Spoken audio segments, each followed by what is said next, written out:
அப்போ கல்யாணம் பேசி முடிச்சோன்னா அந்த வரப்போகிற கணவர் இருக்கார்ல, கல்யாண நேரத்துக்கு ஒரு கேப் இருக்கும்ல, அந்த நடுவில் இடைவெளியில் 2 பேரும் காதலர் ஆயிட்டாங்க. இதை வந்து நிறைய பேர் இப்படி சொல்லி, சார் அவன் ரொம்ப நல்லா பிளான் பண்ணிட்டு இருந்தான் சார் டாக்டர் ஆன்ட்டு, நீங்கள் வந்து பிடித்ததை விடாதீர்கள், பிடிக்காததை தொடாதீர்கள், அவன் ஹிஸ்ட்ரி படிக்கணுங்கிறான் சார், விட்டுருங்க. ஐஏஎஸ் எக்ஸாமுக்கு முதல் நாள் வந்து என்னுடைய நாடகம் நடிச்சிட்டு இருக்கேன். நான் தான் கதாநாயகன், நான் தான் இயக்குனர், நான் தான் பாடலாசிரியர். தமிழ் இலக்கியத்தை தேர்ந்தெடுத்துங்கிறது என்னுடைய சுதந்திரமான, சுயேட்சையான, தன்னிச்சையான ஒரு முடிவு. வணக்கம். இன்னைக்கு நம்ம கூட ஒரு ஸ்பெஷல் கெஸ்ட் வந்து சேர்ந்திருக்காங்க. அவங்கள பற்றி நான் சொல்கிறதுக்கு முன்னாடி தமிழ் உலகத்துக்கு தமிழ் வணக்கம், குரல் வணக்கம். வெள்ளத்தனைய மலர் நீட்டம் மாந்தர்தம் உள்ளத்தனையது உயர்வு அப்படிங்கிறது திருக்குறள். நாம் எவ்வளவு டவுனாக இருந்தாலும், டிப்ரெஷனில் இருந்தாலும் நமக்கு ஊக்கம் கொடுக்கக்கூடிய ஊக்கமுடைமையோட ஒரு குரல் இது. எப்போவுமே என் மனசில் நிற்கிற ஒரு குரல். அந்த மாதிரி தமிழ் சமுதாயத்திற்கு, தமிழ் உலகத்துக்கு ஒரு ஊக்கம் தரக்கூடிய மாமனிதராக, எப்போவுமே மாமனிதர்களில் ஒருத்தராக எப்போவுமே என் கண்ணுக்கு இவர் தெரிவார். ரொம்ப சஸ்பென்ஸில் வைக்கிறேனோ, சரி நான் சொல்லிடுறேன். இவர் தமிழில் முதல் குடிமைப்பணி ஆணையர் தேர்வு எழுதின முதல் மாணவர் இவர் தான். 40 வருடங்கள் குடிமைப்பணி ஆணையராக பணியாற்றியிருக்காரு. 2 தடவை டெல்லியில் தேர்தல் ஆணையராக பணியாற்றியிருக்காரு. உலக தமிழ் ஆராய்ச்சி நிறுவனத்தோட தலைவராக இருக்காரு. ரோஜா முத்தையா நூலகத்தோட அறங்காவலராக இருக்காரு. சிந்துவெளி ஆய்வு மையத்தோட தலைவராக இருக்காரு. இதை தவிர 18க்கும் மேற்பட்ட நூல்கள் எழுதி நமக்கு பரிசாக கொடுத்துருக்காரு. அவரோட நூல்களை படித்தவங்க எல்லாரும் தமிழை பற்றியும், தமிழனோட வரலாறு பற்றியும், முக்கியமாக திருவள்ளுவர் பற்றியும், திருக்குறள் பற்றியும் அவ்வளோ அழகாக, எளிமையாக புரிஞ்சுக்கக்கூடிய நூல்களை நமக்கு பரிசாக தந்திருக்காரு. அது நம்மளோட வாழ்க்கையோட அது பரிசுன்னு தான் சொல்லணும். ரொம்ப சஸ்பென்ஸ் வைக்கல. இப்போ நம்ம திரு பாலகிருஷ்ணன் ஐஏஎஸ் அவர்களை சந்திக்க போகிறோம். அவங்களோட உரையாட போகிறோம். சார் வணக்கம். வணக்கம், அனைவருக்கும் அன்பான வணக்கம். சார், உங்ககிட்ட நிறைய பில்டப் கொடுத்துட்டீங்க. இந்திய ஆட்சி பணி தேர்வில் முதல்ல தமிழில் எழுதி தேர்ச்சி பெற்ற மாணவர் நீங்கள். உங்கள்கிட்ட இருந்து தமிழ் மாணவ சமுதாயத்துக்கு என்ன சொல்ல விரும்புகிறீங்க? உங்களோட அறிவுரை என்ன? ஐயோ, அறிவுரையெல்லாம் சொல்கிறது இல்லை. நான் பொதுவாக என்னுடைய வாழ்க்கை அனுபவங்களை பகிர்ந்துக்கிடுவேன். அதை பற்றி நிறையா நான் எழுதுனது நிறையாவே வந்து ஒரு தன் விவர குறிப்பு மாதிரி தான் இருக்கும். அந்த சொந்த அனுபவத்தை பேசுகிறதா நிறையா அந்த ஜானர்லேயும் இருக்கும். சிறகுக்குள்வானம், 2ஆம் சுற்று, தமிழடைஞ்சாலை, அது பொதுவாக ஒரு அனுபவ பகிர்வு தான். ஒருத்தவங்களுக்கு தெரிஞ்சது இன்னொருத்தவங்களை பகிர்ந்துக்கிறது தான். மற்றபடி நான் செஞ்சது கரெக்டு, இன்னொருத்தவங்க செய்கிறது தவறுன்னு அந்த மாதிரியான ஒரு பொசிஷன் நான் எப்போயுமே எடுத்தது கிடையாது. ஆனால் திரும்பி பார்க்கும்போது எனக்கு வந்து என்னுடைய வாழ்க்கை வந்து மிகவும் நிறைவுடையதாகவும் ரொம்ப மகிழ்ச்சி அளிக்கக்கூடியதாகவும் இருக்கும். எல்லாருக்கும் இருக்கக்கூடிய பிரச்சனைகள், எல்லாருக்குள்ள ஏற்ற மேடு பள்ளம் எல்லாமே சேர்ந்ததாக வாழ்க்கை. அப்படின்னா அதையும் தாண்டி நான் நினைக்கிறது வந்து, நீங்கள் குறிப்பாக தமிழ் மாணவர்கள், நான் தமிழில் படித்து பிஏ எம்ஏ தமிழில் படித்து அப்புறம் தமிழில் ஐஏஎஸ் எழுதி முதலாக வந்ததை பற்றிலாம் சொன்னீங்க. அதனால் அந்த பேசிஸ்லேயே நான் சொல்ல விரும்புகிறேன். இதை வந்து இப்போ நம்ம வந்து பொதுவாக படிக்கிறது அப்படிங்கும்போது ஒருத்தவங்க வந்து என்ன படிக்கிறது அப்படிங்கிறத பெரும்பாலும் அவங்க தீர்மானிக்கிறது எந்த அளவுக்கு தீர்மானிக்குதோ அவங்களுடைய சூழல் தான் தீர்மானிக்குது. ஒன்று பெற்றோர் தீர்மானிப்பாங்க, நான் டாக்டர் ஆக ஆசைப்பட்டேன், எனக்கு தான் அந்த கனவு நடக்காமல் போச்சு, நீயாவது டாக்டர் ஆகின்னு சொல்கிறவங்கள பார்த்துருக்கேன். நான் இன்ஜினியர் ஆகணும்னு ஆசைப்பட்டேன், நான் அதுவாகப்பட்டேன் இதுவாகப்பட்டேன்ட்டு பொதுவாக எல்லாருக்குமே ஒரு பிம்பம் உண்டு. போனால் டாக்டர் ஆகிட்டா செட்டில் ஆகிடலாம், இன்ஜினியர் ஆகிட்டா செட்டில் ஆகிடலாம் அப்படிங்கிற ஒரு உணர்வு இருக்கும். அது வந்து பெற்றோர் வந்து குழந்தை நல்லா இருக்குன்னு தான் நினைப்பாங்க. அதில் எந்த விதமான வியப்பு கிடையாது. இப்போ கூட ஒரு பையன் போய் நான் தமிழ் இலக்கியம் படிக்க போகிறேன் அப்படின்னா அந்த குடும்பம் வந்து ரொம்ப மகிழ்ச்சியோடு வரவேற்கலாம் சொல்ல முடியாது. அது எதிர்ப்பு தெரிவிப்பாங்க, வேலை கிடைக்குமா தான் கேட்பாங்க. என்னையும் அது மாதிரி தான் கேட்டாங்க. அப்போ நான் சொல்கிறதெல்லாம் வந்து 74 நான் எஸ்எஸ்எல்சி, அப்போ நான் எஸ்எஸ்எல்சி இருந்தது. அப்புறம் பியூசி முடித்து அப்புறம் என்ன சேரணும் அப்படி ஒரு டிகிரி கோர்ஸ் சேரங்கும்போது PU I was doing science. எனக்கு ஃபிசிக்ஸு, பயாலஜி இந்த மாதிரி இதெல்லாம் போயிருக்கலாம். ஆனால் நான் வந்து தமிழ் இலக்கியத்தை தேர்ந்தெடுத்தேன். தமிழ் இலக்கியத்தை தேர்ந்தெடுத்துங்கிறது என்னுடைய சுதந்திரமான, சுயேட்சையான, தன்னிச்சையான ஒரு முடிவுன்னு சொல்லணும். அப்போ அதுக்கு எதிர்ப்பு இல்லையான எதிர்ப்பு இருந்தது. அப்போ நான் அந்த எதிர்ப்பு மீது தான் செஞ்சேன். அப்போ ஏன் செஞ்சேங்கிற கேள்வி தான் நான் பகிர்ந்துக்கிற விரும்புது. நான் வந்து தமிழ் எனக்கு பிடிச்சிருச்சு. அதில் வந்து எனக்கு நிறையா பாராட்டு கிடைச்சது. நல்லா பேச்சு போட்டிலாம் வெற்றி பெறுவேன், கைதட்டுவாங்க. கவிதை நல்லா எழுதுவேன், கட்டுரை எழுதுவேன். அப்போ என்னுடைய ஆற்றல் எல்லாமே இந்த தமிழ் அப்படிங்கிற ஒரு ஒற்றை சொல்லை சுற்றி இருக்க மாதிரி எனக்கு ஒரு உணர்வு இருந்தது. அப்போ நான் பொதுவாக எனக்குள்ளே கேட்டுக்கிட்டது வந்து, நான் எதில் முன்னணியாக இருப்பேன், நான் எதிலில் முதல்வனாக இருப்பேன் அப்படிங்கிறதுல இந்த ஒரு கேள்வி என்னை வந்துச்சு. எனக்கு எப்படி யோசித்து பார்த்தாலும் எனக்கு அவ்வளோவா கணக்கெல்லாம் வராது. அப்போ நான் எவ்வளோ தான் முயற்சி பண்ணால் கூட ஒரு பெரிய விஞ்ஞானியாக, ஒரு அறிவியல் விஞ்ஞானியாக வந்துருக்கணுங்கிறத நம்பிக்கையோ அவநம்பிக்கையோ கூட எனக்கு கிடையாது. அப்போ ஆனால் நான் தமிழில் நல்லா வருவேன்னு எனக்கு தெரியும். அதனால் வந்து எனக்கு ஒரு பிரின்சிபல், அதுக்கு பின்னால் அது ஒரு கவிதையாக மாற்றினேன். ஆனால் அந்த நேரத்தில் அந்த வார்த்தை என்கிட்ட இருந்தான்னு சொல்ல முடியாது. அப்போ வந்து என்னுடைய உள்ளுணர்வு தான் என்னை வழிநடத்திருக்கோம். அப்போ வந்து பிடித்ததை விடாதீர்கள், பிடிக்காததை தொடாதீர்கள் அப்படின்னு சிறகுக்குள் வானம் புத்தகத்தில் எழுதினேன். இதை வந்து நிறையா பேர் என்னை பார்க்குறவங்கலாம் இதை சொல்கிறாங்க, இளைஞர்கள்லாம். சார் நீங்கள் சொன்னது எனக்கு ரொம்ப பிடிச்சது சார், பிடித்ததை விடாதீர்கள், பிடிக்காததை தொடாதீர்கள். நான் இதை மட்டும்தான் சொல்லுவேன். இதை வந்து நிறைய பேர் இப்படி சொல்லி, சார் அவன் ரொம்ப நல்லா பிளான் பண்ணிட்டு இருந்தான் சார் டாக்டர் ஆன்ட்டு, நீங்கள் வந்து பிடித்ததை விடாதீர்கள், பிடிக்காததை தொடாதீர்கள், அவன் ஹிஸ்ட்ரி படிக்கணுங்கிறான் சார், விட்டுருங்க விட்டுருங்க. அப்போ எனக்கு வந்து இன்றைக்கி வரைக்கும் நான் பிடிக்காதது தொட்டதே இல்லை. அதை பிடிக்காதுன்னா என்ன அர்த்தம், எனக்கு பிடிக்காதுன்னு இன்னொருத்தர் பிடிச்சிருவோம். ஆனால் நான் அதில் ஃபஸ்ட்டாக இருக்க மாட்டேன். நான் ஒரு அத்லெட் ஆக முடியுமா, என்னால் ஒரு 100 மீட்டர் ஸ்ப்ரிண்ட்டில் வந்து நான் ஜெயிக்க முடியாதுன்னு எனக்கு தெரியும். அப்போ நான் ஒரு பெரிய சயின்டிஸ்ட் ஆக முடியுமானா எனக்கு நம்பிக்கை இல்லை. ஆனால் தமிழில் என்னை அடிச்சுக்கிற முடியாதுன்னு ஒரு ஃபீலிங் அப்போ இருந்தது. அப்போ நான் எதில் முதல்வனாக இருப்பனோ அதில் தான் வரணும்னு நினச்சேன். அப்போ அது என்னை கைவிடவே இல்லை, அந்த நம்பிக்கை என்னை கைவிடலை. பிடிச்சது தமிழ் படித்தேன். அதில் பல்கலைக்கழக முதன்மை தங்கப்பதக்கம், பிஏல எம்ஏலையும் தங்கப்பதக்கம். அப்புறம் எல்லோரும் முடிஞ்சவொடனே ஒரு எல்லோரும் என்ன பண்ணுவாங்க, உடனே ஒரு டாக்டர் பட்டம் பண்ண போவாங்க. நான் அப்படி கிடையாது. நான் வந்து ஒரு பத்திரிக்கையாளர் நான் போகிறேன், 240 ரூபா சம்பளத்துக்கு. ஏன்னா எனக்கு அது பிடிச்சிருந்துச்சு. போன இடத்துல ஒருத்தர் சொல்கிறாரு, நீங்கள் வேலை சொல்கிற ஒரு சாதாரண ஆள் கிடையாது, ஏஎன் சிவராமன், தினமணியினுடைய எடிட்டர். அவர் என்னை பார்த்துட்டு கேட்குறாரு, உனக்கு வேலை கொடுத்தா சரிவியான்னு. ஒய்நாட் அப்படிங்கிறதா என்னுடைய கேள்வி. அப்போ அங்கே போய் 4 வருஷம் வேலை பார்க்குறேன். அங்கேருந்து ஐஏஎஸ் எழுதுகிறேன். முதல் அட்டம்ப்ட்லேயே வந்துடுறேன். பிடிச்சதெல்லாம் செஞ்சுக்கிட்டு இருப்பேன். நான் ஐஏஎஸ் எக்ஸாமுக்கு முதல் நாள் வந்து என்னுடைய நாடகம் நடிச்சிட்ருக்கேன். நான் தான் கதாநாயகன், நான் தான் இயக்குனர், நான் தான் பாடலாசிரியர். அப்போ that's way I do it. எனக்கு பிடிச்சதை செஞ்சுருக்கேன். இது வரைக்கும் வாழ்க்கை என்னை கைவிட்டதே இல்லை. அப்போ யாருக்காவது மற்றவங்களுக்கு நீங்கள் அறிவுரைன்னு சொன்னீங்க, நான் அறிவுரைங்கிற சொல்ல பயன்படுத்த மாட்டேன், அனுபவ பகிர்வுன்னு சொல்வேன். என்னை பொறுத்தவரையில் வந்து பிடித்ததை செய்பவன் தான் பெரிய செல்வந்தன். இந்த உலகத்திலே பெரிய பணக்காரன் யாருன்னு நீங்கள் கேட்டிங்கன்னா, நான் வந்து அவனுடைய பேங்க் பேலன்ஸை வச்சு நான் முடிவு பண்ண மாட்டேன். எவன் ஒருவன் தனக்கு பிடித்ததை செய்ய முடிகிறதோ, அதில் வெற்றி பெற முடிகிறதோ, எவன் அதை நிறைவாக இருக்கிறானோ அவன்தான் பெரிய செல்வந்தன். அதனால் நான் வந்து அதுதான் மற்றவங்களுக்கும் அனுபவ பகிர்வார்கள். இன்றைக்கு வரைக்கும் எனக்கு பிடிக்காத நான் செஞ்சதே கிடையாது, பிடிச்சதை செய்யாமல் விட்டதும் கிடையாது. நன்றிங்க சார்.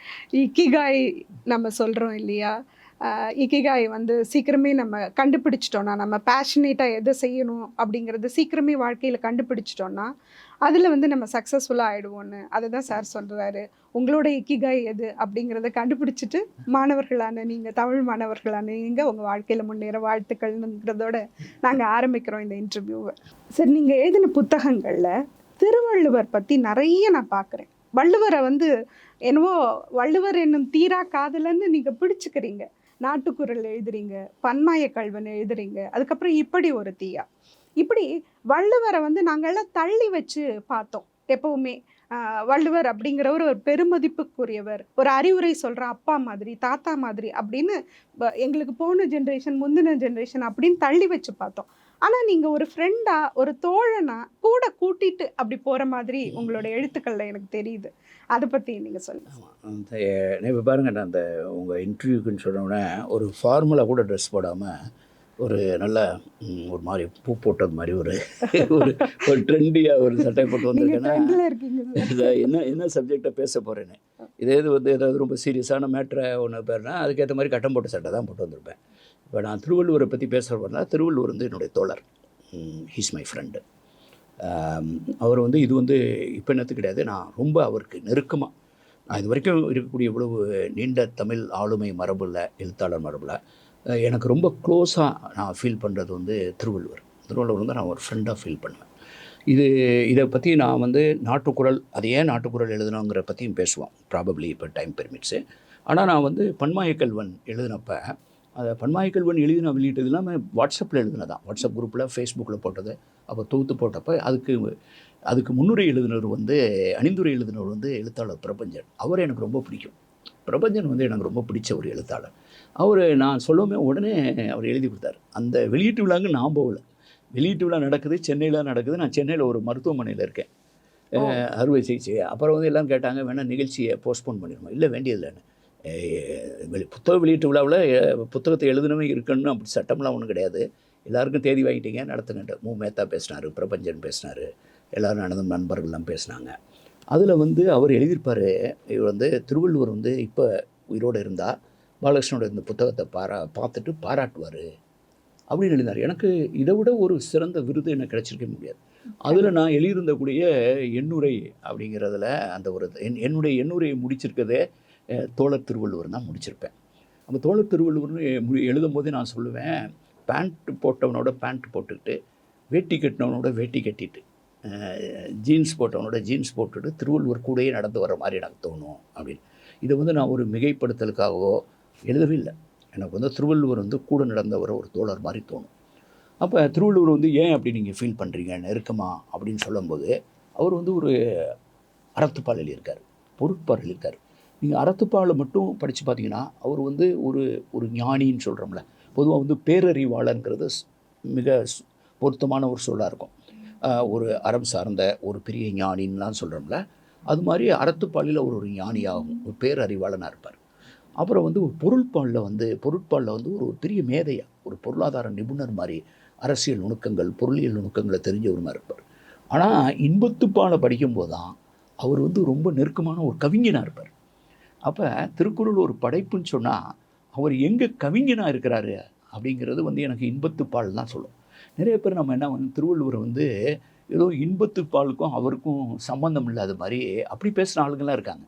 அறத்துப்பாலை விதந்து ஓதுவாங்க, பொருட்பாலை விதந்து ஓதுவாங்க, ஐபின்னு விளக்கம் கொடுப்பாங்க, உரை மேலே உரை போடுவாங்க. நிறைய நான் வேடிக்கை சொல்லுவேன், திருக்குறளுக்கு உரை எழுதுறது ஏகப்பட்ட உரை வந்துருச்சு, உரை மேலே உரை எழுதித்தான் இருக்காங்க. சில நேரங்களில் வந்து திருக்குறளை உரை இல்லாமல் படிச்சிருந்தாலே நல்லாயிருக்குன்னு தோணும். அதை திருப்பி உரையை திருப்பி படிச்சிங்கன்னா அதுக்குள்ளேயும் வந்து நம்ம ரொம்ப குழப்பமாயிடும். அதுக்கு பேர் வந்து நான் உரைன்னு பேர் வச்சுருக்கேன். அதாவது உரை கொடுத்து விளக்குறது ஒன்று, அப்புறம் உரையை போட்டு மூடுறது ஒன்று. அப்போ அதனால தான் நான் வந்து திருவள்ளுவரை பற்றி ஒரு தொடர் உரையாடல் வச்சுருக்கேன். ஒரிசாவில் இருக்கும்போது கூட ஒரு 14 ஆண்டுகளுக்கு முன்னால் ஒரு முறை சென்னைக்கு வந்து ஒரு உரை நிகழ்த்துறேன். அந்த பொதுமுறை என்பதே பொருத்தம் அப்படின்னு.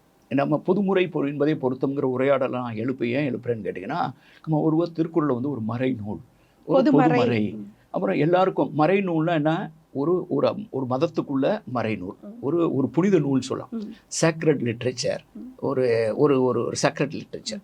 ஒவ்வொரு மதத்துக்கும் ஒரு சேக்ரட் லிட்ரேச்சர் மாதிரி இது எந்த மதத்துக்கும் இல்லாமல் எல்லாத்துக்கும் பொதுவாக இருக்கிறதுனால இது வந்து பொதுமறைன்னு சொல்கிறது நம்ம பெருமைப்பட்டோம். ஆனால் அந்த பொதுமறைங்கிற சொல்லாடல் எதுலேருந்து வந்ததுங்கிறத நான் யோசிச்சு பார்த்தேன். திருக்குறளுக்கு முதல் பதிப்பு போடும்போது திருவள்ளுவ நாயனார் அருளி செய்த தமிழ் வேதமாகிய திருக்குறள். எனக்கு வந்து திருவள்ளுவர் ஒரு நாயனாருங்கிறதுலையும் எனக்கு உடன்பாடு கிடையாது, அதை தமிழ் வேதமாகிங்கிறதுலையும் உடன்பாடு. ஏன்னா அப்போ நமக்குள்ளே என்ன ஒரு பெருமை வைக்கிறோம், நமக்கும் ஒரு வேதம் இருந்துச்சு அப்படின்னு சொன்னால் தான் நமக்கு ஜாலியாக இருக்குது, நமக்கு வந்து பெருமிதமாக இருக்குது. அப்போ வந்து தமிழ் வேதமாகிய திருக்குறள் அப்படிங்கும்போது எனக்கு புரிஞ்சிருது. இப்போ நம்ம மறை, தமிழ் மறை, பொதுமறை சொல்கிறது வேதம் என்று சொல்லினுடைய தமிழ் மொழிபெயர்ப்பு தான். அதுக்கு காரணங்கிறது தான் வேத் அப்படிங்கிறத அந்த வேதுங்கிறதும் ரிவீல் பண்ணுறது, ஒரு ரகசியமாக அதனால வேத ரகசியம் சொல்கிறோம். ஒரு ரகசியமாக இருக்கிறது தன்னைத்தானே வெளிப்படுத்தி கொள்ளும்போது, ஒரு ஞான வாக்கின் மூலமாக, ஒரு ஞானிகள் மூலமாக தன்னைத்தானே இந்த உண்மையை வெளிப்படுத்தி கொள்ளும்போது அது வேத ரகசியமாக இருக்குது. ஆனால் திருக்குறள் வந்து எந்த ரகசியத்தையும் வெளியிடலை. திருக்குறளை நான் எப்படி பார்க்குறேன்னா, அது ஒரு திறந்த வெளி அரங்கம், அது ஒரு வெளிப்படைத்தன்மை உள்ள ஒரு இலக்கியம். இது ஒரு திறந்த வெளி அரங்கம் என்பதுனால அதுக்கு அனுமதி இலவசம். நீங்கள் இன்னொன்று பார்த்தீங்கன்னா, மறைவாக இருக்கிற எதுவுமே பொதுவாக இருக்கவே முடியாது. இது ஓப்பன் புக். பொதுவாக இருக்கிற எதுவுமே மறையாக இருக்க முடியாது. அப்படின்னு சொன்னால் ஒரு பொதுமறை அப்படிங்கிறது வந்து ஒரு உட்டோப்பியன் இமேஜினேஷன், அது ஒரு பெரிய ஐடியலிஸ்டிக் எதிர்பார்ப்பு.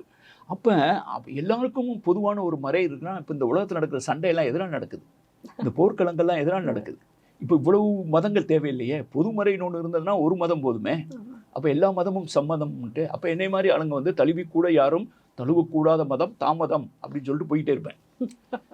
அல்லது எம்மதமும் சம்மதம் யாதும் ஊரே யாவரும் கேளீர் அப்படிங்கிற ஒரு பொதுமை ஆக இருக்கும்போது திருவள்ளுவரை வந்து அதை ஒரு மறைநூல் என்று கொண்டாடுவதை விட ஒரு முறைநூல் ஏன்னு சொல்கிறோம்னா வாழ்க்கை முறை, இல்வாழ்க்கை முறை, எது முறைப்படுத்துது, நெறிப்படுத்துது, அரச முறை, ஆட்சி முறை, நீதிமுறை, எதை எடுத்தாலும் அதில் ஒரு முறை இருக்கும், ஒரு ஒழுங்கு இருக்கும், வாழ்வியலுக்கான ஒரு ஒழுங்கு இருக்கும். முறை முறை முறை முறை மாமன், முறை பையன், முறை செய்தான். நீங்கள் வாழ்க்கையில் இந்த முறைங்கிற சொல்லே வந்து ஒரு முறைப்படுத்தப்பட்ட நெறிப்படுத்தப்பட்டங்கிற ஒரு கான்செப்டில் வந்துகிட்டே இருக்கும். ஆக திருக்குறளை வந்து ஒரு கலங்கரை விளக்கமாக, ஒரு திசை காட்டும் கருவியாக தான் நான் பார்க்குறேன். நமக்கு ஒரு திசை காட்டுது, ஒரு கலங்கரை விளக்கமாக இருக்குது. அப்படின்னாலும் அதை நான் முறைநூல் என்று கொண்டாடுகிறேன். அதனால் எனக்கு திருவள்ளுவரை இப்படி இந்த ஜாலியாக ஒரு அருமையாக ஒரு மகிழ்ச்சியாக என்னுடைய தோழன் மாதிரி இருந்து பார்க்குறதுல தான் எனக்கே ரொம்ப நிம்மதியாகவும் நிறைவாக இருக்குது. என் மனைவி ஒரு முறை சொன்னாங்க, இந்த நாட்டுக்குறள் பாட்டு ஒரிசாவில் இருக்கும்போது நான் எழுதியிருந்தேன். அதில் ஒரு பாட்டு வந்து ஒரு அருமையான பாட்டு இருக்கும். இந்த மாடி மேலே மாடி வச்சுங்கிறது வந்து நின்சி வின்சென்ட் பாடினாங்க. தாஜ்னூர் இசை. அதுக்கு வந்து நாங்கள் வந்து ஒரு உரையை மேற்கோள் காட்டினோம். அது வந்து நாமக்கல் கவிஞருடைய உரை. வந்து அந்த பாட்டு வந்து என்னென்னு கேட்டிங்கன்னா, நாம் காதல் கொண்டார் நமக்கெவன் செய்பவோ தாம் காதல் கொள்ளாக்கடை. நம்ம காதலிக்கிறவன் நம்ம மேலே அவளுக்கு ஈக்குவலாக காதலில் நம்ம என்ன செய்ய முடியும் அப்படின்னு ஒரு கழிவிறக்கத்தில் சொல்கிறது. நான் காதலிக்கிற என் கணவர் தாம் என்னை காதலிக்காவிட்டால் அவர் எனக்கு என்ன நன்மை செய்ய போகிறார் அப்படிங்கிறது நாமக்கல் கவிஞருடைய உரை. நிறைய பேருக்கு நாமக்கல் வந்து அவர் வந்து ஒரு திருக்குறளுக்கு உரை எழுத மிகப்பெரிய ஒரு அருமையான இலக்கியவாதி. அவர் அதை பற்றி எழுதியிருக்கும் போது நாங்கள் எழுதியிருந்தோம். அந்த திருக்குறளை நம்ம நுழையலான்னு நினைக்கிறேன். இதுக்கு நான் ஒரு விளக்கம் என்ன சொல்கிறேன்னா, வளைகுடா பகுதியில், இப்போ வளைகுடாவில் தான் இப்போ சண்டை நடந்துட்டு யதார்த்தமாக தான் இந்த புத்தகத்தை ஓப்பன் பண்ணேன். வளைகுடா பகுதியில் ஒரு எண்ணெய் நிறுவனத்தில் பெரிய வேலையில் அவன். இப்போ நீங்கள் ஏதோ வச்சுங்க, கத்தாராக இருக்கட்டும் அல்லது இப்போ இருக்க துபாய் அல்லது சவுதி அரேபியாவில் எங்கேயோ ஒரு எண்ணெய் துறப்பன நிறுவனத்தில் ஒரு பெரிய பொசிஷனில் இருக்காங்க. ஒரு எண்ணெய் நிறுவனத்தில் பெரிய வேலையில் அவன், மாமனார் மாமியாரோடு இங்கே இவள், பூந்த வீட்டில் இருக்கா, விடுமுறை கிடைக்கும் போது வந்து போகிறான், மாடி வீடு, வாசலில் கார், எடுபிடி வேலைக்கு ஆள், எல்லாம் இருந்தென்ன தனிமையில் அழுகிறாள் தங்கம். தான் நேசிக்கும் கணவன் அதற்கு ஈடாக தன்னை நேசிக்கவில்லை என்றால் என்ன இருந்தும் என்ன பயன்? என்னதான் அந்த விமல ஆசை இருந்தேன்னா அவன் அந்த பெரிய இந்த வேலையை விட்டுட்டு கூட இங்கே ஏதாவது ஒரு வேலையை பார்த்துட்டு இருப்பான்ல, இவளுடைய எதிர்பார்ப்பு. ஆனால் வீடு இருக்குது, கார் இருக்குது. இதை நான் வந்து ஒரு பாட்டு எழுதினேன். இது வந்து நின்சி வின்சென்ட் பாடினாங்க, தாஜ்னூர் இசையமைச்சார். இது தொடங்குறது வந்து மாடி மேலே மாடி வச்சு ஊர் மெச்ச வீடு கட்டி மூளையில் எண்ணெய் வச்சு மூக்கத்தனை சிந்த வச்சு நீ மறைஞ்ச மாயம் ஏன் மனசு காயம் அப்படின்னு இந்த பாட்டை ஆரம்பிக்கும். பருமா தேக்கழைச்சு பார்த்து பார்த்து கட்டில் செஞ்சு படுத்து தூங்காமல் பறக்கிறிய ரெக்க கட்டி, வாழ்க்கை ரொம்ப அழகு நீ வாழ்ந்து பார்க்க பழகு, வாசலில் காரு இருக்குது, காசு பணம் சேர்ந்துருக்கு, ஆசைப்பட்ட மாமனோட சேர்ந்துருக்க தோது இருக்கா, உனக்கு வேலை பெருசு என் உலகம் ரொம்ப சிறுசு, மாரியம்மன் கோயிலில் மாவிளக்கு போன வாரம் கூட நின்று கும்பிடத்தான் ஆசைப்பட்ட 100 தரம், தாலி கட்டின சாமி உன் தலையை கொஞ்சம் காமி, பாச வச்ச என் மனசில் தூசலவும் குறை இருக்கா, காதலிச்ச மாமனோட காலண்டரில் இடம் இருக்கா, இன்னும் எத்தனை நாள் ஆடி ஏன் ஆவணியை தேடி. பொதுவாக ஆடினா இப்போதான் ஆடி தள்ளுபடி, மற்றபடி ஆடினா கொஞ்சம் பிரிஞ்சிருப்பாங்க ஊர் பக்கம்லாம் அப்படி தான். இப்போ எப்படி தெரில. அப்புறம் ஆவணினா ஒரு மங்களகரமாக ஆவணின்னு இனி எத்தனை நாள் ஆடி ஆவணியை தேடி அப்படின்னு இந்த பாட்டு. ஆமாம், இந்த பாட்டை நான் வந்து எழுதிட்டு இருக்கும்போது ஒரு நாள் ஒரு ஒரிசாவில் இருந்து இது எழுதி தாஜ்னூருக்கு போட்டு இசையமைச்சு வந்து பாடி வந்தோடனே மனைவிட்ட போட்டு காமிச்சிருந்தேன். அவங்க அதெல்லாம் கேட்டு அவங்களுக்கும் இந்த பாட்டு தான் ரொம்ப பிடிச்சது. நாங்கள் அடிக்கடி கேட்போம். அவங்க திடீர்னு ஒன்று ஸ்டேட்மெண்ட், அப்போல்லாம் ஒன்று பெருசாக கருத்து சொல்ல மாட்டாங்க, இயல்பாக கேட்டு நல்லா இருக்குன்னு சொல்லுவாங்க. வாழ்க்கையில் இருந்து ரொம்ப நாள் எனக்கு இருந்த ஒரு சந்தேகம் தீர்ந்துருச்சு அப்படின்னு. என்ன சந்தேகம் எனக்கு இந்த பாட்டை கேட்டால் இருந்துச்சுன்னு. நான் ஸ்கூலில் காலேஜில் படிக்கும்போது திருவள்ளுவர் வந்து உண்மையிலேயே ஒரு ஆள் தானா, அவர் உண்மையிலேயே இன்பத்துப்பால் எழுதின திருவள்ளுவர் ஆம்பளையா பொம்பளையான்னு யோசிச்சுட்டு இருப்பேன். அவங்க சொல்கிறாங்க என்கிட்ட, ஆம்பளையா பொம்பளையான்னு. ஏன் இப்படி யோசனை வந்தாலும் இல்லை, அதில் நிறைய விஷயங்கள் ஒரு பெண்ணினுடைய பார்வையிலே இருக்கும்.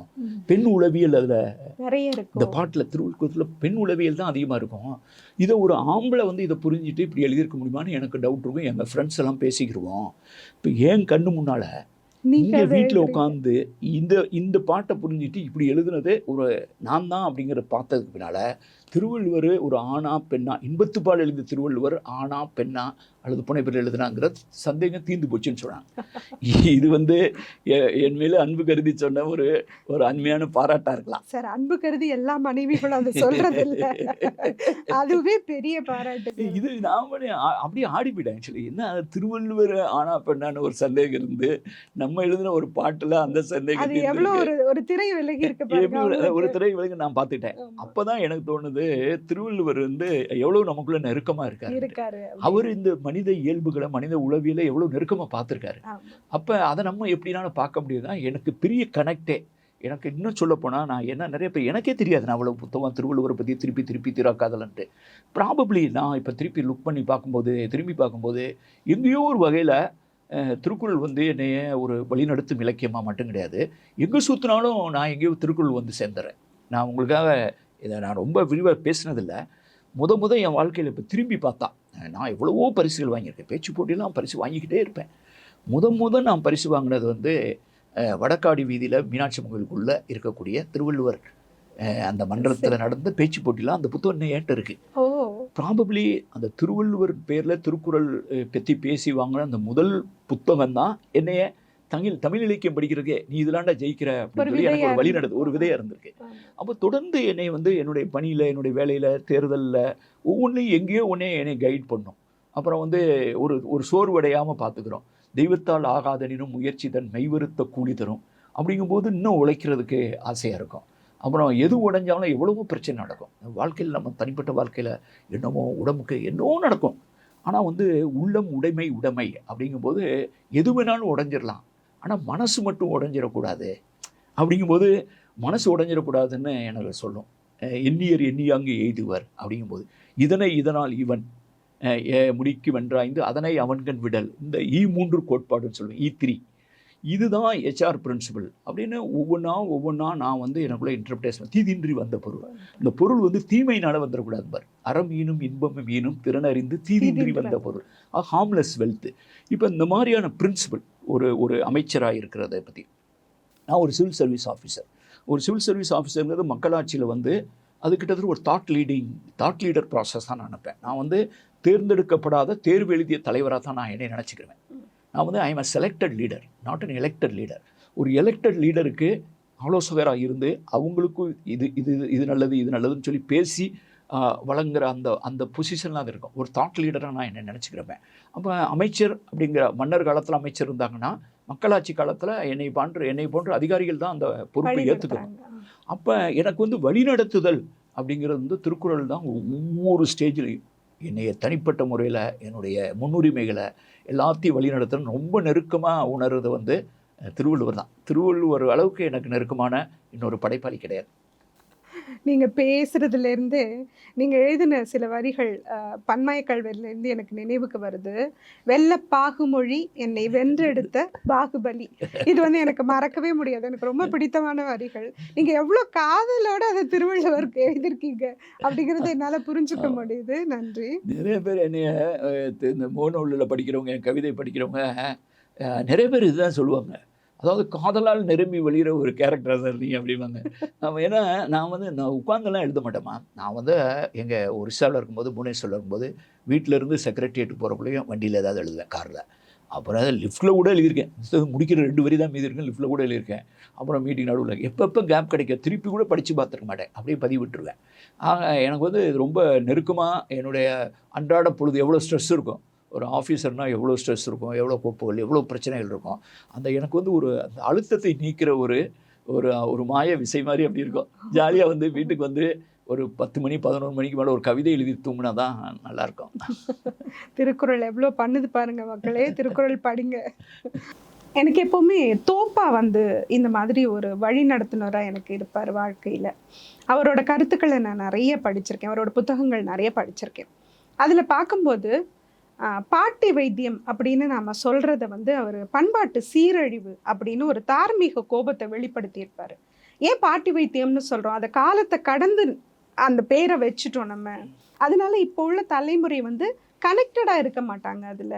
ஸோ பாட்டி வைத்தியம்னு நம்ம சொல்லக்கூடாது. நீங்கள் கை வைத்தியம் சொல்லுங்கள், வீட்டு வைத்தியம்னு சொல்லுங்கள், அது பாரம்பரிய வைத்தியம்னு கூட ஏதாவது ஒரு பேர் வச்சுட்டு போங்க. ஆனால் பாட்டி வைத்தியம்னு சொல்லாதீங்க, அது பண்பாட்டு சீரழிவுன்னு சொல்லுவார். அதே மாதிரி ஒரு தார்மீக கோபத்தை உங்களோட பண்பாட்டு அரசியல்ல பார்க்க முடியுது. அதை பத்தி சொல்லுங்க சார். அவன் நீங்கள் சொன்ன பாட்டி வைத்தியத்திலே ஆரம்பிக்கலாம். பொதுவாக முதல்ல வந்து பாட்டி வைத்தியங்கிறது வந்து ஒரு கடந்த காலத்தை பழசோட தொடர்பு தான். எனக்கெலாம் நீங்கள் பாட்டி வைத்தியம்னு சொன்னீங்கன்னா பாட்டி வடை சுட்ட கதை தான் ஞாபகம் வரும். நம்மளோட கதை நம்ம ஏதாவது பாட்டி பேரில் ஏதாவது சொல்லி வச்சுருப்போம். நிலாவில் பாட்டி வடை சுடுறாங்க, அப்புறம் பாட்டி காக்கா வடை சுட்ட கதை வச்சுருப்போம். அப்புறம் பொதுவாக ஏதாவது பார்த்தீங்கன்னா அத்தை பாட்டி கதைன்னு சொல்லுவாங்க. ஏதாவது பழைய கதை ஏதாவது பேசிகிட்டு இருக்காங்கன்னா பழைய பஞ்சாங்கன்னா என்னையா அத்தை பாட்டி கதையெல்லாம் சொல்லிட்டு இருக்கேன் அப்படிம்பாங்க. அப்போ நம்ம இப்போ இருக்க காலகட்டத்தில் முதல்ல பாட்டிங்கிறதே இந்த மாதிரி மியூசியத்தில் வர்றது மாதிரி ஆயிரும். இப்போ நிறைய பேர் பாட்டியை கூட பார்த்துருக்க மாட்டாங்க. அவன் எங்கே இருப்பான், பாட்டி இங்கே இருப்பாங்க. அப்புறம் கொஞ்ச நாள் சென்று போய் அப்புறம் நிறைய இடத்துல பார்க்குறோம்ல அந்த குடும்பமே இப்போ வந்து கூட்டு குடும்பம்லாம் இல்லை. இப்போ சின்ன சின்ன குடும்பம் ரெண்டாச்சு. நாம் இருவர் நமக்கு இருவர்னாங்க. அப்புறம் நாம் இருவர் நமக்கு ஒருவர்னாங்க. அப்புறம் நாம் இருவர் நமக்கே இருவர்னு அப்படின்னு இருக்க காலகட்டத்தில் வந்து இப்போ சித்தி சின்னம்மா அத்தை மாமாங்கிறதெல்லாம் காணாம போயிடும். பாட்டியே கூடயே மியூசியத்தில் போய் வச்சுருவாங்க. இல்லைன்னா இதில் அது முதியோர் இல்லம் அங்கே நல்ல வசதியோடு வச்சுருவாங்க. நிறைய பேர் என்கிட்ட தான் சொல்லிகிட்டு இருக்காங்க. பயலுக்கெல்லாம் ஃபோன் பண்ணி சொல்லிட்டு இருக்காங்க, சார் அம்மாவை கூப்பிட்டு போய் ஜாலியாக டூர் போயிட்டு வாங்க அப்படின்னு சொல்கிறாங்க. நமக்கே காலு கையெல்லாம் வலிக்குதுங்கிறாங்க. முதல்ல உழைச்ச காலத்தில் விட்டுட்டு அது மாதிரி ஒரு காலகட்டத்தில் நம்ம வாழ்ந்துட்டு இது ஒரு இயல்பு தான். வாழ்க்கை அதனுடைய போக்கில் செல்லுது. அப்படிங்கும்போது நானும் தோப்பாவனுடைய கருத்தோட தான் உடன்படுறேன். எப்படின்னு கேட்டிங்கன்னா, இதை வந்து எது வந்து கான்டெம்பரரி ரெலவன்ஸ் இல்லையோ அது வந்து உயிர்த்திருக்காதுங்கிறது என்னுடைய கருத்து. அது மருத்துவம் சொல்லலாம். சிலதுக்கெலாம் நான் வந்து இந்த மருத்துவம் அந்த மருத்துவத்துலாம் போக மாட்டேன். எது வந்து எவிடன்ஸ் பேஸ் மருத்துவம் இருக்கோ அது தப்பாகவே போனால் கூட பரவாயில்ல. நான் வந்து ஐ கோ எவிடன்ஸ் பேஸ். போகும்போது நீங்கள் வந்து அதை என்ன வேணாலும் பேர் சொல்லி கூப்பிடுங்க. மரபு சார்ந்த மருத்துவம்னு சொல்லுங்கள். அது எதுக்கு பாட்டி வைத்தியம்னு சொல்லுவானே. நான் அந்த வகையில் பார்த்தீங்கன்னா நான் அந்த பாட்டி வைத்தியத்தை இதுக்கு திருக்குறளுக்கு பொருத்தி பார்க்குறாந்தா திருவள்ளுவரை யாராவது வந்து பாட்டை வைத்தியம்னு சொல்லிட்டா அதோட முடிஞ்சு போச்சு. காலத்தை கடந்து காலத்தை கடந்து நிற்கிறது. காலத்தை கடந்து என்ன நிற்கும்? காலத்தை கடந்து நிற்கிறதா நீங்கள் வந்து கான்டெம்பரரி ரெலவன்ஸாக இருக்கணும். திருக்குறளை ஆதீனங்கள்லையும் மடங்கள்லையும் பெரிய பெரிய இதுலேயும் வந்து ஓலைச்சுவடியில் ஏட்டுச்சுவடியில் கட்டி மூட்டை கட்டி வச்சுருந்தா ஒன்றும் நடந்திருக்காது. அது அச்சுக்கலைக்கு வந்து அது அச்சேரி அச்சிலிருந்து இணையத்துக்கு வந்து இப்போ நம்முடைய கைபேசியில் செயலியா ஒரு ஆப் திருக்குறள் ஆப்ஸ் அவங்க தினம் ஒரு திருக்குறள் அப்படிலாம் வந்து அதை பாட்டாக பாடுறாங்க. இப்போ லிடியன் நாதஸ்வரம் நான் வந்து வெளியிட்டு வந்தேன் சிங்கப்பூரில் 2 நாளைக்கு முன்னே அங்கே தான் இருந்தேன். லிடியன் அவ்வளோ அருமையாக ஒவ்வொருத்தவங்களும் அதை பரதநாட்டியம் ஆடுறாங்க, கர்நாடக மியூசிக்கில் போடுறாங்க, உலக இசையில் பாடுறாங்க. இந்த மாதிரிலாம் திருக்குறள் நம்ம கைக்கு வந்து செஞ்சு அப்படின்னா என்ன அர்த்தம்னா திருக்குறள் வந்து ஜனநாயகப்படுத்தப்பட்டிருக்கு. It has been democratised. அது எங்கேயோ பூட்டப்பட்டிருந்த திருக்குறள் வந்து நம்ம கைக்கு வந்துருச்சு. அப்படின்னா என்ன அர்த்தம்? நான் அன்றைக்கி ஒவ்வொரு மேடையிலும் கேட்குறேன், திருக்குறளை தனது தலையில் தூக்கி வைத்து கொண்டாடிய ஒரு மன்னனையாவது நம்ம சந்திச்சிருக்கோமா? மன்னன் சொல்லுங்கள், யாராவது சொல்லுங்கள். அந்த இந்த இதிகாசத்தை பாடினவங்க அவங்க பாடினவங்க இங்கே பாடினவங்க இருக்க யாராவது திருக்குறள் தாண்டா என்னுடைய என்னுடைய கவர்மெண்ட்டுடைய இலக்கியம் சொன்னது யார் சொல்லுங்கள்? ஏன்னா சொல்ல முடியாது, அவங்களே குறை சொல்ல முடியாது. ஏன்னா திருக்குறள் என்பது மன்னராட்சி காலத்தில் எழுதப்பட்ட மக்களாட்சியின் குரல். நீங்கள் மன்னராட்சியின் காலத்தில் எழுதப்பட்ட மக்களாட்சியின் குரலை எப்படி ஒரு மன்னர் கொண்டாடுவார்? அவர் ரொம்ப தெளிவாக சொல்லார். வேலு கோலுடு நின்றான் இரவும்பார். வழியில் வந்து ஒருத்தன் வேலை வச்சுக்கிட்டு இடுவென்று சொன்னது மாதிரி இருக்கிறதா ஒரு கொடுங்கோலன் வந்து வரி போடுறதுன்னெலாம் எழுதுறாரு. அவர் எழுதுறதை பார்த்தீங்கன்னா அது ஒரு கழக குரல், ஒரு வாய்ஸ் ஆஃப் தி வாய்ஸ்லெஸ். அது வந்து குரலற்றவர்களின் குரல். அப்படிமே காட்சி கேளியன் கடுஞ்சொல்ல எளிமையா இருன்னு சொல்லுவார். மன்னர் மக்களுடைய அதாவது மன்னனுடைய இதை வந்து நீங்கள் மக்களுடைய மனசை வச்சு தான் அளக்கணுங்கிற அளவுக்கு சொல்லுவார். ஆக அது ஒரு மக்களாட்சியின் குரல். அப்போ ஒரு மக்களாட்சி வரும்போது தான் திருக்குறளை பஸ்ஸில் எழுதி போடும். திருக்குறள் என்னைக்கு பேருந்துகளில் எழுதப்பட்டதான் அதுதான் விடுதலை. அவங்க திருக்குறள் வந்து மக்களுக்கு நெருக்கமாக வந்திருக்கு. மக்கள் வந்து திருக்குறளுக்கு நெருக்கமாக இருக்காங்க. அவங்க என்னுடைய இந்த புத்தகங்கள் எல்லாமே பன்மாய கல்வன், நாட்டுக்குறள், இப்படி ஒரு தீயா எல்லாமே திருக்குறளை வந்து கான்டெம்பரரி ரெலவன்ஸ். இப்போ நான் உங்களுக்கு வாசிச்சு காமிச்சு பார்த்தீங்களா, அதில் வர்ற ஒரு கேரக்டர் வந்து கல்ஃபில் என்ன கம்பெனியில் வேலை பார்த்துட்டு இருக்கான், இன்னொருல வர கேரக்டர் நார்வேயில் வேலை பார்த்துட்டு இருப்பான். என்னுடைய கவிதையில் வந்து நவீன சொல்லாடல்கள், நவீன வாழ்க்கை, புலம்பெயர்ந்து இருக்கிறவங்க, சிங்கப்பூரில் போய் வேலை பார்க்குறவன், மென்பொருள் கம்பெனியில் வேலை பார்க்குறவன், எந்த நேரத்திலும் கோடு எழுதிட்டு இருக்கவன், இந்த மாதிரியான நம்ம சந்திக்கிற இன்றைக்கி இருக்க இளைஞர்கள் தான் இதில் இருக்குது. என்னுடைய அடுத்த தலைமுறையினுடைய பார்வையில் தான் அது பார்க்குறேன். அப்படிங்கும்போது எனக்கு இது ஒரு சின்ன உதாரணம் கேட்டிங்கன்னா, பொதுவாக நம்ம வந்து பொதுவெளியில் வந்து ஒருத்தவங்களுடைய அனுமதி இல்லாமல் பேர் சொல்லக்கூடாது, பட் ஐ கேன் டெல். அவங்க வந்து ஒரு ஒரு ஒரு ஆசிரியை, எனக்கு தெரிஞ்சவங்க. அவங்களுக்கு வந்து திருமணம் வீட்டில் பேசி முடித்தாங்க. ஒரு அரேஞ்ச் மேரேஜ். அவங்க வந்து பன்மாய கல்வன். அவங்க வந்து என்னுடைய கவிதையெல்லாம் ரொம்ப ரசித்து படிப்பாங்க. பன்மாய கல்வன் வாங்கியிருக்காங்க. அப்போ கல்யாணம் பேசி முடிச்சோன்னா அந்த வரப்போகிற கணவர் இருக்கார்ல, அவர் ஃபியான்சி, அவருடைய எதிர்காலர் கணவர், அவர்கிட்ட ஒரு கையில் வாங்கி ஒரு புக்கை கொடுத்துட்டாங்க. அதுக்கு பின்னால் இந்த ஒவ்வொரு கவிதையாக அவங்க 2 பேரும் வாட்ஸ்அப்லேயோ இதுலேயோ தொடர்பு கொண்டு பேச ஆரம்பிக்கிறாங்க. அப்புறம் அந்த காதல் கவிதைகள் இதை பற்றி டிஸ்கஷனே வளர்ந்து கல்யாண நேரத்துக்கு ஒரு கேப் இருக்கும்ல, பேசி முடிச்சதுக்கு பின்னாலே கல்யாணத்துக்கு அந்த நடுவில் இடைவெளியில் 2 பேரும் காதலர் ஆகிட்டாங்க. பாருங்க, நீங்க எவ்வளவு யூத்துக்கெல்லாம் ஹெல்ப் பண்றீங்க. ஆமாங்க, எனக்கு ரொம்ப சந்தோஷம். வீட்டில் கூட போய் சொன்னேன்னு. அவன் திரும்பி வந்து இந்த கல்யாணத்துக்கு வர முடியல. நான் ஒரிசாவில் இருந்தேன் சார், நீங்கள் வந்து ஒரு அரேஞ்ச் மேரேஜை காதல் கல்யாணமாக மாற்றிட்டீங்க சார். அவரோட ஒரு வீட்டில் பேசி முடித்த கல்யாணம் ஒரு காதல் திருமணம் ஆச்சு. அப்பயும் நான் அதுக்கு பின்னால் பார்க்கல. அதுக்கு பின்னால் ஒரு புத்தக வெளியீட்டு விழாவுக்கு அவங்களும் அவங்களுடைய கணவர், அவங்களுடைய குழந்தையும், அந்த குழந்தையும் வந்து என்னை பார்க்க வந்தாங்க. ஓ, நீங்கள் தான் அவரா, நீங்கள் தான் அந்த குழந்தையான்னு பேசிகிட்டு இருக்கேன். எல்லோரும் நாங்கள் ஜாலியாக பேசிகிட்டு இருந்தோம். அப்போ ஒரு அரேஞ்ச் பண்ணிப்பட்டு ஏதோ ஒரு இந்த மாதிரி செய்யப்பட்ட ஒரு திருமணத்தை காதல் திருமணமாக மாற்றுச்சு பன்மாய கல்வன். அப்படிங்கும்போது இதை பற்றி ஒரு சிறந்த இந்த நூலை பற்றி ஒரு சிறந்த திறனாய்வாக நான் அதை நினச்சிக்கிடுவேன். இது மாதிரி என்கிட்ட நிறைய பேர் இதை பற்றி இந்த பன்மாய கல்வன் கவிதை இப்படி ஒரு தீயா கவிதை இதை பற்றி புதுக்கோட்டையிலேருந்து வாரத்துக்கு ஒரு தடவை இந்த தோழர் மைதிலியின் தோழர் இருக்காங்க, மைதிலி கஸ்தூர் ரங்கன். அவங்க வந்து வெள்ளிக்கிழமை இது அந்த இப்படி ஒரு தீயால இது நீளமான கவிதை இருக்கும். எனக்கு வந்து எதுலையுமே நீங்கள் பார்த்தீங்கன்னா தெரியும், சில கவிதை 4 பக்கம் இருக்கும், சில கவிதை 2 பக்கம் இருக்கும், சில கவிதை 3 பக்கம் இருக்கும். நான் வந்து நான் வண்டியில் போகிறேன், நீளமாக போகிறாந்தா ட்ராவல் நீளமாக இருந்தால் பெரிய கவிதை எழுதியிருப்பேன். முடிஞ்சு போச்சு செக்ரட்டரியேட் சின்ன கவிதை எழுதியிருப்பேன். இந்த கவிதை நேரம் இருக்கிற பொறுத்து எழுதின கவிதை. அவங்க வந்து இதை ஒரே இதில் ஒரு ஸ்லைடில் வரும்படி அதில் இருக்கக்கூடியதை சுருக்கி அதை முக்கியமான வரிகளை எடுத்து வாரம் வெள்ளிக்கிழமை போட்டுட்ருக்காங்க. அதுக்கு நிறைய பேர் பார்க்குறாங்க. அது வந்து அதுக்கு அவங்க சிரமம் எடுத்து அதுக்கு ஒரு படம்லாம் ரெடி பண்ணி ரொம்ப போட்டுட்ருக்காங்க. அது ஒரு இதுதான், இப்படி தான் போய் இது மக்கள் சென்று சேருது. I am so happy about that. அது திருவள்ளுவர் தான் நம்மளை சேர்க்கிறாரு அப்படின்னு நீங்கள் எப்படி அந்த வாழ்க்கை துணைகளை வந்து காதலர்களை மாற்ற ஹெல்ப் பண்ணீங்களோ, அது அவர் வேலை, திருவள்ளுவர் செஞ்ச வேலை. அதுக்கப்புறம் நீங்கள் பேச பாருங்க, பன்மாய கல்வன்கிற தலைப்பும் அவர் இதில் வர்றதான். பன்மாய கல்வன் பனிமொழின்னு ஒரு அது அவருடைய சொல்லு. சரி, இவருடைய சொல்ல எடுத்து பன்மாய கல்வன் எழுதுறீங்க, இப்படி ஒரு தீயா அப்படின்னு எப்படி நீங்கள் நெருப்பாக ஒரு தீயா ஒரு தலைப்பு கொடுத்துருக்கீங்கன்னு என்கிட்ட கேட்டாங்க. இப்படி ஒரு தீயா இருந்தாடா அப்படின்னு சொல்லுவாங்க பயலுங்க. எங்கள் பயல யாராவது நல்லா பார்த்தோம்னா தீயா இருந்தாடா அப்படிங்க. அப்போ இப்படி ஒரு தீயான்னு நான் ட்ரெண்டை தலைப்பு வச்சுட்டேன்னு சொன்னாங்க. நான் எங்கே தலைப்பு வச்சேன், திருவள்ளுவர் தானே தலைப்பு வச்சுன்னு. தீயாண்டு பெற்றனர் இவள் அப்படிப்பாரு. பக்கத்தில் போனால் குளிர்றா, வெளியே போனால் வந்து சுடுறா, இப்படிப்பட்ட ஒரு மாய தீயை வந்து தீயாண்டு பெற்றல், இந்த தீயை எங்கேருந்துடா கொண்டு வந்தான்னு கேட்பாரு. அப்போ அது வந்து இப்படி ஒரு தீயாங்கிறது அவர் தலைப்பு தானே. அப்போ தான் நான் சொல்லியிருப்பேன், இது ஏன் தலைப்பே கிடையாது, திருவள்ளுவர் கொடுத்த ஐடியா தான் இப்படி ஒரு தீயாங்க அப்படின்னு.